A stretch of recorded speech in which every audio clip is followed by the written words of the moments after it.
They were never supposed to become legends. The Liberty ships were built to be forgotten. In 1940, as war consumed Europe and Nazi U-boats prowled the Atlantic, the United States faced a logistical nightmare. If America entered the war, it would need to move armies, tanks, oil, coal, medicine, food, everything, across oceans filled with enemies. But the U.S. merchant fleet was outdated, too small, and dangerously slow to expand. Something had to be done. So Washington ordered ships, thousands of them. Not fast, not elegant, not beautiful, just functional. The design came from a forgotten British emergency freighter called the Ocean class. The Americans looked at it, stripped it down, and rebuilt it with one word in mind: simplicity. Every decision, every bolt, every rivet screamed one thing: speed of construction. The new vessel was basic: 5 cargo holds, a triple expansion steam engine based on a century-old design, and steel walls welded together like a giant floating lunchbox. They called it the EC-2SC-1. The world called it the Liberty ship. Shipbuilders hated it. Naval officers laughed at it. Even President Roosevelt called it a dreadful-looking object. Its silhouette was squat, ungraceful, a tub with a smokestack. It had no armor, no weapons to speak of, no grace. But it could carry 10,000 tons of war supplies across the ocean. And more importantly, it could be built in less than 2 months. That was the plan. Make them cheap, make them fast, lose them, then make more. No one believed these ships would last. They weren't designed to. The very idea was that most would be sunk. And then something happened. The war got worse. Convoys started dying in the North Atlantic. Hitler's U-boats were hunting in packs, wolf packs, striking at night, beneath the waves, gutting Allied shipping with torpedoes, and disappearing before anyone could shoot back. Entire convoys vanished into the dark. Lifeboats drifted into the cold, filled with oil-soaked men singing through chattering teeth so they wouldn't die in silence. Suddenly, the Liberty ships weren't just numbers in a spreadsheet. They were lifelines. And while they were ugly and slow and clumsy, they had something no one expected. They kept showing up. In Murmansk, in Malta, in Sydney, in Iceland, in North Africa, in Vladivostok. Liberty ships started appearing everywhere, sailing through storms that split destroyers in half, dodging torpedoes by dumb luck or sheer stubbornness, carrying everything from tanks to tea, from blood plasma to Bibles. Then came the first mistake: a structural flaw, a weakness in the steel, brittle at low temperatures, combined with the novelty of all welded hulls. Liberty ships started cracking in half, sometimes at dock, sometimes in motion, sometimes without warning. It was a scandal. It was a death sentence. It should have doomed the program. Instead, it made the ships immortal. Because even cracked in half, some of them didn't sink. Because even flawed, they were there. In Convoy PQ-17, in the Battle of the Atlantic, in the frozen hell off Norway's coast, these ships didn't just carry supplies, they carried the war itself forward. Mistake 1. We built the wrong ship. Mistake 2. We sent them into the cold without knowing the steel would break. And somehow, these 2 errors became the foundation of one of World War II's most improbable success stories. This is not just the story of a ship. It's the story of what happens when failure refuses to collapse. It's the story of steel, ice, fire, and men who refuse to die quietly. It's the story of the Liberty ships. And it begins in a shipyard that wasn't ready, building ships no one wanted, for a war no one had yet entered. America was still neutral, but its factories were already racing the torpedoes, and the ships were already leaving port. The first Liberty ships didn't die from enemy fire. They died from the cold. In the early months of 1942, the Atlantic turned savage. The convoys pushing north toward Iceland, then east to Murmansk, moved through seas that didn't just threaten ships. They tested the very science that built them. Steel, which bent and flexed in the heat of Californian shipyards, cracked like glass in Arctic wind. The trouble began quietly. A groan in the hull, a tremor underfoot. Then, a sound like thunder beneath the decks. Metal sheared with a violence that engineers would later call catastrophic brittle fracture. It didn't make sense. No torpedoes, no mines, no icebergs. Just a clean break, midship to keel, as if the ship had decided, all at once, to die. The first to make headlines was the SS Schenectady. She'd only recently launched from the Oregon Shipbuilding Corporation. A beautiful winter morning. Calm water. Dockside workers still hammering the last details into place. And then, without warning, a sharp crack. Not like steel, more like a tree snapping under tension. The hull opened wide, her stern lifted, her bow dipped, and her spine fractured so cleanly that it looked surgical. She hadn't moved an inch under her own power. Photographs of the broken ship ran on front pages across the country. One image in particular, the hull split like a banana peel, the sea lapping at the wound, became iconic. A symbol of hubris, of rushed production, of war's relentless timetable. And she wasn't alone. In the next 6 months, dozens of Liberty ships reported structural failures, some in port, some at sea. One, the SS John P. Gaines, snapped in half and sank in the frigid Aleutians in November 1943. All hands lost, no enemy contact, no warning. Theories abounded. Some blamed poor welding, too fast, too shallow, too amateur. Others pointed to the design itself, sharp corners, squared bulkheads, stress risers that had nowhere to release their energy. A few even whispered sabotage, as if no American ship could fail this way unless someone meant it to. But one truth emerged from the wreckage. It was the steel. The steel used in Liberty ships was standard for the time. Carbon-rich, strong, reliable, in warm weather. But no one had tested it at 30 degrees below zero. No one had simulated the stresses of an ocean frozen into jagged plates, striking the hull like hammers. No one had asked what happened when a wave lifted the bow and dropped the stern into nothing but air, again and again, for days. The answer was grim. The steel didn't bend. It shattered. This wasn't sabotage. It was science catching up with scale. By the time investigators traced the root cause to cold embrittlement and rapid weld propagation, the ships were already sailing by the hundreds. America was in the war. Stalin was screaming for supplies. Churchill was begging for tonnage. And the Liberty ships were the only answer. So they adapted. Not the ships, but the expectations. Captains were briefed. Welders retrained. Structural reinforcements added mid-construction. Some yards altered their welding techniques on the fly. Others quietly ignored the risks. The orders from Washington were clear. Keep building. Keep sailing. And the men aboard. They learned to live with the cracks. They checked the seams daily. Listened for strange echoes in the hull. Slept light. Trusted that if the ship failed, it would fail fast. And that they'd be close enough to a convoy escort or lucky enough to make it into a lifeboat before the sea swallowed them whole. The fear was real. Submarines could be outwitted. Storms could be weathered. But steel? Steel didn't care. Yet, somehow, amid this quiet terror, a strange reputation emerged. These ships, flawed, fragile, imperfect, kept sailing. Even after breaks, even after damage, even after horror. One Liberty ship, cracked nearly in half, was towed back to port, welded shut, and sent out again a month later with a new name. Another limped into Murmansk with her deck warped and her midsection sagging like a broken spine. She offloaded her cargo, turned around, and did it again. Each failure was a warning. Each survival became a legend. Naval architects rewrote their textbooks. Engineers revised their metallurgy charts. And in the Arctic, Soviet dockworkers watched these strange American ships arrive with food, fuel, and munitions, and wondered why their enemies couldn't sink them all. The answer was simple. The design was flawed. But the idea was not. Build enough ships, and even the ones that break become part of something unstoppable. Liberty ships weren't miracles of engineering. They were monuments to persistence, to welds that failed and still carried through, to steel that cracked, but only after it had done its duty, to mistakes that, by sheer volume, became victories. In the Kremlin, maps were marked with red arrows and black numbers. Cities burning, divisions lost. Steel bent inward toward Moscow like a clenched fist.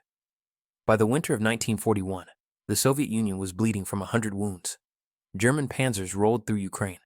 Leningrad starved behind a ring of artillery. The Volga froze over with the dead of Stalingrad. And still, Stalin refused to fall. He needed tanks, trucks, fuel, radios, boots, ammunition, and he needed them now. So the Allies made a deal, one that would test courage, steel, and endurance as much as any battlefield. It was called the Arctic Convoy. From the ports of Iceland and Scotland, merchant ships would sail north, then east, through the coldest seas on Earth, past the white jaws of Spitsbergen, around the mines and patrols of occupied Norway, into the waiting darkness of the Barents Sea. Their destination, the battered northern port of Murmansk, and its icy cousin, Arkhangelsk. Their cargo, the future of the Eastern Front.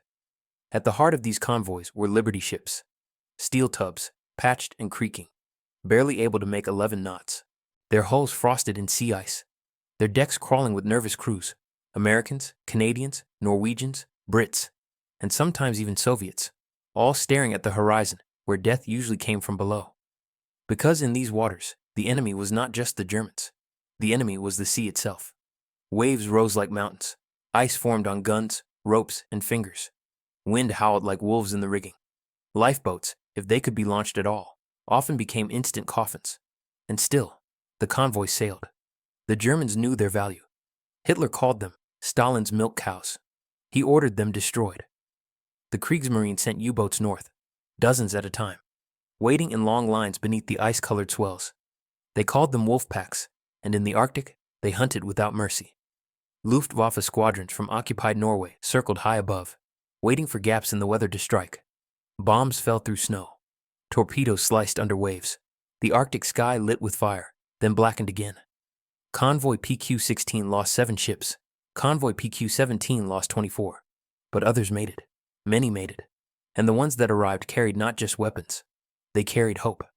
Liberty ships stacked with crates, each marked in white Cyrillic, Tushonka, Machine, Radiostancy, Patrone. The Soviets unloaded them in frozen docks, sometimes by hand. Cargo cranes froze. Dock workers wore padded jackets soaked in diesel to stay warm. Bombs fell during the day. Firewood was scarce. Yet the cargo moved, hour by hour, pallet by pallet, forward. Sometimes they counted the trucks that arrived like they were counting lifelines. Studebakers, Fords, Jeeps, radios with batteries that actually worked, shells for Soviet 76mm guns, spare parts for T-34s, entire rails of metal for rebuilding railways blown to pieces by retreating Wehrmacht troops, and food, so much food, flour, Spam, powdered milk, cocoa, tea, vitamins. By 1943, the Soviets joked that they could always tell which Red Army soldier had been near American cargo. He was the one chewing Wrigley's gum and drinking real coffee. But no one laughed when the ships were burning, because for every convoy that arrived, another vanished. Survivors told stories in half sentences. Ships split by torpedoes, oil fires that turned night to day, men screaming into water black as ink, frostbite, silence.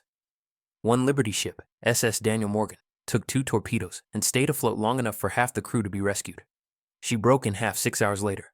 Another, SS Silver Sword, sailed through a bombing raid with its cargo holds on fire. The crew refused to abandon ship until they reached the fjords of the Kola Peninsula. Half the deck was melted by the time they arrived. Still, they sailed. Still, they came. And Stalin watched. In cables to Roosevelt and Churchill, he rarely mentioned the ships by name, but his military planners did. They tracked Liberty hulls like they were reinforcements, because that's what they were, divisions in disguise. The Soviet factories in the Urals could make tanks, but they needed the steel. The Red Army could fight, but it needed boots. The partisans could sabotage, but they needed radios and explosives. Every Liberty ship that docked in Murmansk gave the Eastern Front one more breath of air, and behind every hull was a crew, often young, often seasick, often afraid, who sailed not for glory, but because someone had to. They weren't soldiers. They weren't trained for battle, but they died just the same. More than 3,000 Allied merchant sailors died on the Arctic convoys, many of them aboard Liberty ships. No monuments marked their graves, just coordinates on maps and long nights remembered by few. But without them, without their ships, flawed, slow, frostbitten, brave, the Soviet Union might not have survived 1942. The Liberty ships were supposed to be temporary, but in the Arctic, they became something permanent. A legend built on cold steel, warm cargo, and the stubborn refusal to sink. His name was Ivan Alexeyevich Morozov. Born to fishermen on the Kola Peninsula, raised in the howling wind of the Barents Sea, he learned to read from an old Soviet newspaper and to sail from men who had ice in their beards before they had teeth. By 1942, Morozov was 32, commander of a Soviet cargo steamer, and a man who had seen more shipwrecks than parades. That winter, he was assigned to SS Eleanor Parker, an American Liberty ship newly arrived at Murmansk, its hull streaked with ice and oil, its crew bone-tired and half-deaf from the last bombing run. The American captain, wounded and frostbitten, was being evacuated. Command needed someone local, someone who knew the currents, the rocks, the weather, and how to steer through a sea that hated steel. They gave the ship to Morozov. He didn't speak English. The crew didn't speak Russian. Orders were shouted, mimed, scrawled in grease pencil on the engine room bulkheads. Somehow it worked. The Eleanor Parker was loaded with machinery bound for Arkhangelsk, 3 T-34 engines, 20 tons of copper wiring, hospital stretchers, and crates of penicillin. Nothing glamorous, nothing headline-worthy. Just the things that kept men alive and machines running. 2 Royal Navy escorts flanked her as they steamed east. By the second night, visibility was gone. A snow squall rolled in from the north.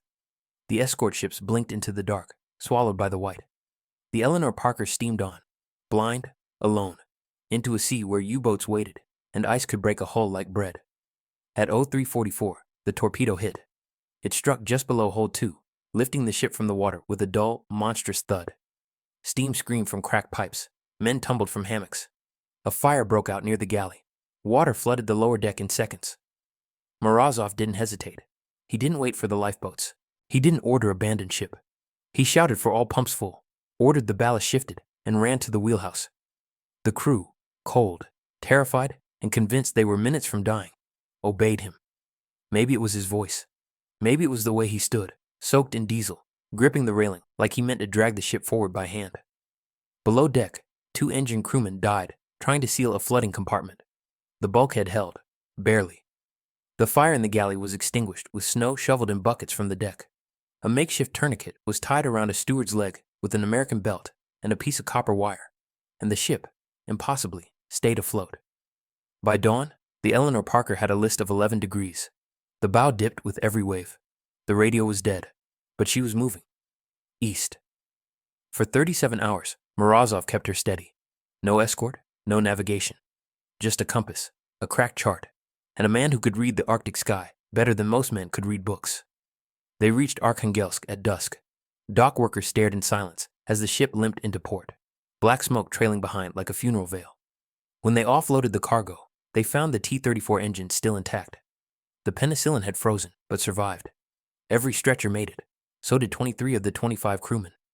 Morozov vanished from official records after that. Some said he went back to fishing. Others claimed he died later that winter on another convoy. But the Eleanor Parker stayed afloat, welded, patched, and sent back to Iceland with a new crew and a fresh coat of paint. Years later, in an oral history project, one of the surviving American sailors, a gunner's mate from Boston, was asked about that night. He didn't talk about the torpedo, or the fire, or the dead. He said this: "There was this Russian captain, big guy, beard like a bear, didn't speak a word of English. But when the ship got hit, he didn't blink. He just grabbed the wheel and roared something. We couldn't understand him, but we followed him anyway. He made us believe we weren't gonna die, and then we didn't." In a war of tanks and bombers and battleships, no medals were given for saving a freighter full of wiring. But for a moment, one man stood between steel and sea, fire and ice, panic and resolve. And he won. That was the Arctic. That was the Liberty ship. And that was Captain Morozov. The German submariners had a saying: sink more than they can build. It worked, for a while. In 1942, U-boats ruled the Atlantic. Convoys vanished without trace. Torpedoes struck like invisible fists. From Newfoundland to Sierra Leone, the Kriegsmarine's wolf packs carved red scars across every shipping lane. By mid-year, they were sinking Allied ships faster than the Allies could replace them. Then came something the Germans didn't expect. Speed. Not the speed of warships or fighter planes. The speed of American factories. The Kaiser shipyards in Richmond, California, were never supposed to make history. Just ships. Steel in, freighters out. But what happened there, and in Portland, in Baltimore, in Mobile, in New Orleans, rewrote the physics of war. Before Pearl Harbor, it took 8 months to build a cargo ship. By late 1943, Liberty ships were being launched every 3 days. The secret wasn't in new technology. It was in old ideas, made massive. The assembly line. Henry Ford had used it to build cars. Henry J. Kaiser used it to build oceans. Each ship was divided into prefabricated sections: bow, stern, engine block, crew quarters, assembled in parallel, then welded together like pieces of a puzzle. Entire hulls rose in open yards, steel plates sparking under the hands of welders, many of them women who had never seen a ship before the war. They were called Rosies, but they weren't making rivets. They were forging lifelines. One welder later recalled, "I didn't know starboard from port, but I could lay a seam straight as a gun barrel. That was enough." Workers labored in shifts that never ended. The yards ran day and night, 7 days a week, lit by floodlights and the blue arc of welding torches. The air tasted like iron and oil. The sound never stopped. Hammers, cranes, clanging steel, shouted orders in 20 languages. Immigrants, farmers, housewives, retirees, teenagers with forged birth certificates, ex-cons, engineers, poets, priests. They came from every corner of the country and stood shoulder to shoulder in coveralls, welding a new kind of warship, one that wasn't faster or stronger or deadlier, just more of them. The Liberty ship was not a weapon. It didn't fire torpedoes or drop bombs. It didn't outrun submarines or dodge dive bombers. But it defied mathematics. In the early days of the war, U-boats were sinking 20 to 30 Allied ships a month. By 1943, the Allies were launching twice that number, every month. The Germans couldn't keep up. Every time they sank one Liberty ship, 2 more took its place. They were chasing shadows. This was not strategy. It was industrial overwhelm. One German naval officer, captured in 1944, said in interrogation, "It is like bailing water from a sinking ship with a spoon, while the Americans pour in with buckets." The psychological shift was just as powerful. Merchant sailors, who once joked that Liberty ships were one torpedo, one tomb, began to believe they might actually make it across. Convoys got tighter, escorts more numerous, radio coordination improved, air cover expanded. But the real weapon was volume. They weren't just replacing ships, they were flooding the sea with resolve. And Liberty ships weren't just going to Britain or the USSR anymore. They were in North Africa, offloading Sherman tanks for Rommel's nightmare.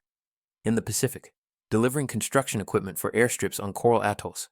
In India, bringing artillery to supply the forgotten war against Japan in Burma. One Liberty ship, the SS John W. Brown, made 12 wartime crossings and even had a gun crew that shot down enemy aircraft off the coast of Sicily. Another, the SS Jeremiah O'Brien, survived D-Day and lives today as a floating museum, one of the last of her kind. By war's end, 2,610 Liberty ships had been built. That number matters, because it didn't just beat the wolf packs, it buried them. By 1945, U-boat losses skyrocketed. Their aces were gone, their periscopes shattered. The Atlantic, once a hunting ground, had become a graveyard. The German Admiralty admitted it openly. "We lost the tonnage war. The Americans outbuilt us." And not with invincible ships, with enough ships. Steel cracked, hulls split, welds failed. But the Liberty ship was never meant to be perfect. It was meant to arrive. And when enough of them arrived, the war began to turn. Not in a single battle, not with a dramatic explosion, but in the quiet counting of dock manifests, in the endless clatter of cranes, and in the rising tide of steel that couldn't be stopped. A shipyard had become a weapon. An assembly line had become a front. And in the end, it was not a torpedo or a tank that broke the back of the U-boat fleet. It was the rhythm of a hammer and the ship that would not stop coming. There are stories in war so brutal, so illogical, that even the survivors hesitate to speak them aloud. Convoy PQ-17 is one of them. June 27, 1942. 41 merchant ships, many of them Liberty class, slipped out of Icelandic waters, bound for the Soviet port of Arkhangelsk. They carried the weight of a world trying not to collapse.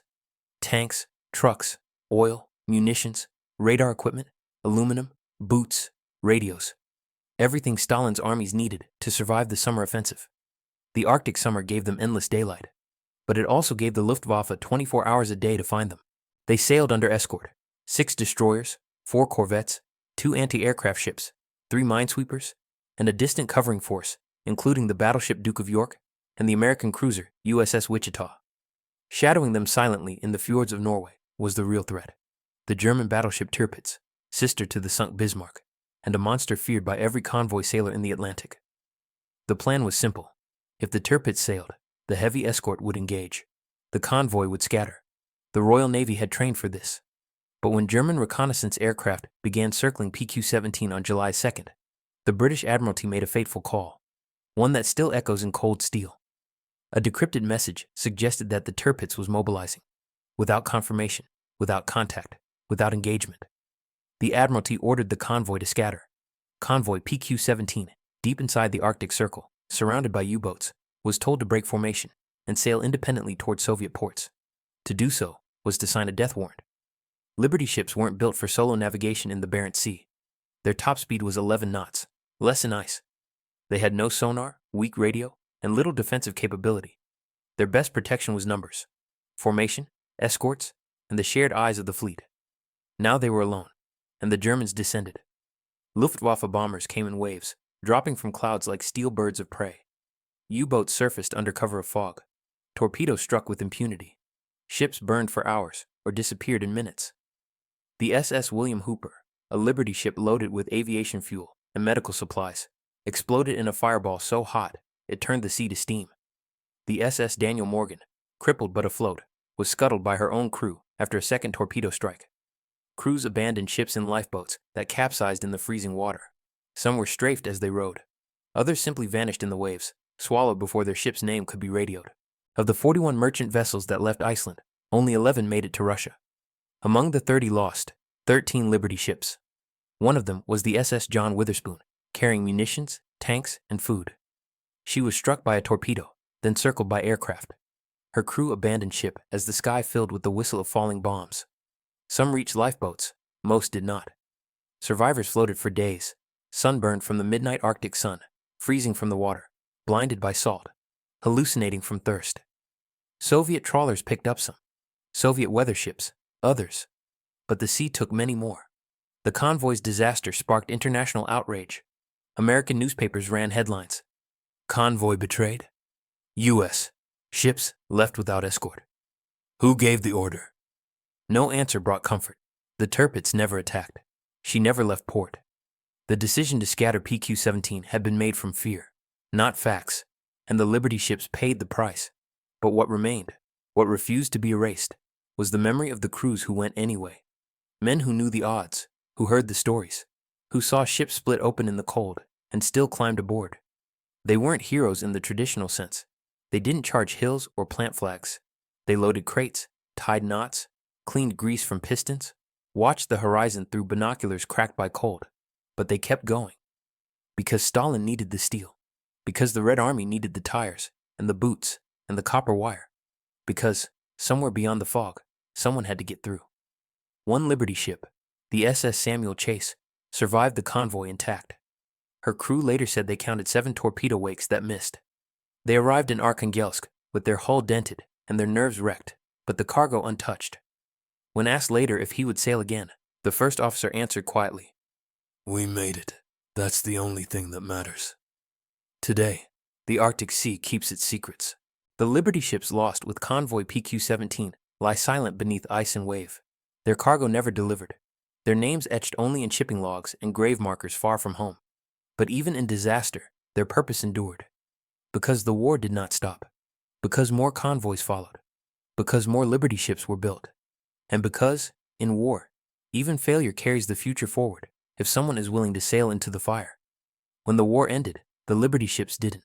Some were scrapped, some were sold. Some were mothballed in quiet harbors, tied together in rusted lines like ghosts waiting for orders that would never come. But many kept sailing, not into war, but into the messy, complicated peace that followed. They carried refugees, coal, grain, mail, machinery, troops coming home, wounded returning to lives forever changed. Across oceans still thick with mines and memory, Liberty ships kept moving. Because they were still needed, because they had always been needed.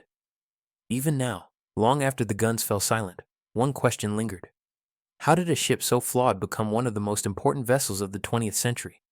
The answers are uncomfortable. It was a mistake, or rather, several, that created the Liberty ship. The mistake of believing war could be won without a shipping fleet. The mistake of underestimating German submarines. The mistake of assuming America wouldn't need to fight across 2 oceans at once. And perhaps most ironically, the mistake of designing a ship that wasn't supposed to last. But in those mistakes, something extraordinary happened.